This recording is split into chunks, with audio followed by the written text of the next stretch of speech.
ಕೃಷ್ಣ ಅವ್ರಿಗೆ ಕತೆ ಇಷ್ಟ ಆಗ್ಬೇಕು ಅಂತಂದ್ರೆ ಅವ್ರು ತುಂಬಾ ಲೇಯರ್ಸ್ ಇದೆ. ಯಾಕಂದ್ರೆ ನಾನು ಅವ್ರೊಟ್ಟಿಗೆ ಲವ್ ಮಾಕ್ಟೇಲ್ ಎಲ್ಲ ಪಾರ್ಟ್ನಲ್ಲೂ ಇದ್ದೀನಿ. ಸೊ ಅವ್ರ ಡೈರೆಕ್ಷನ್ ಆಗ್ಲಿ, ಅವ್ರು ನೋಡುವಂತಹ ಕತೆ ರೀತಿ ತುಂಬಾ ವಿಭಿನ್ನವಾಗಿರುತ್ತೆ. ಸೊ ಅವ್ರು ಕಾಲ್ ಮಾಡಿ ತುಂಬಾ ಎಕ್ಸೈಟ್ ಆಗಿ ಹೇಳಿದ್ರು, ಇಲ್ಲ ಈ ಕತೆ ನನಗೆ ತುಂಬಾ ಇಷ್ಟ ಆಯ್ತು, ನೀವು ಒಂದ್ಸತಿ ಕತೆ ಕೇಳು ಅಂತ.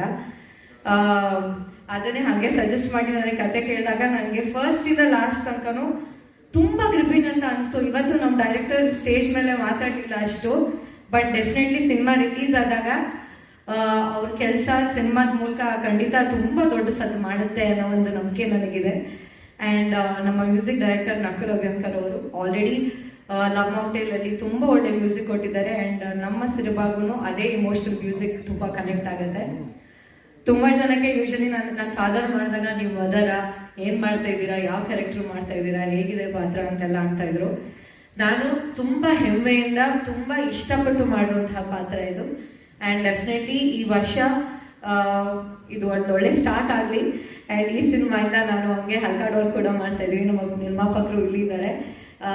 ಎಲ್ರಿಗೂ ಥ್ಯಾಂಕ್ಸ್. ತುಂಬಾ ನಿರ್ಮಾಪಕರುಗಳು ಬಂದಿದ್ದಾರೆ. ಆ್ಯಂಡ್ ಐ ಥಿಂಕ್ ಅದು ಆರ್ ಚಂದ್ರು ಸರ್ ಅವ್ರ ಸ್ಟ್ರೆಂತ್. ಸೊ ಎಲ್ಲರೂ ದಯವಿಟ್ಟು ಈ ಸಿನಿಮಾ ಥಿಯೇಟ್ರಲ್ಲಿ ನೋಡಿ. ಇದು ಒಂದು ಒಳ್ಳೆ ಸ್ಟಾರ್ಟ್ ಆಗಲಿ. ಒಂದು ಇಯರ್ ಎಂಡಲ್ಲಿ ಸರ್ ಒಂದು ಇವೆಂಟ್ ಮಾಡಿ ಮುಗಿಸ್ತಾ ಇದ್ದಾರೆ. ಹಾಗೂ ನ್ಯೂ ಇಯರ್ಗೆ ಒಂದು ಒಳ್ಳೆ ಸ್ಟಾರ್ಟ್ ಆಗಲಿ. ನಿಮ್ಗೆಲ್ರಿಗೂ ಹ್ಯಾಪಿ ನ್ಯೂ ಇಯರ್. ಫಾದರ್ ನೋಡಿ ಎಲ್ಲರೂ ಆಶೀರ್ವದಿಸಿ. Thank you.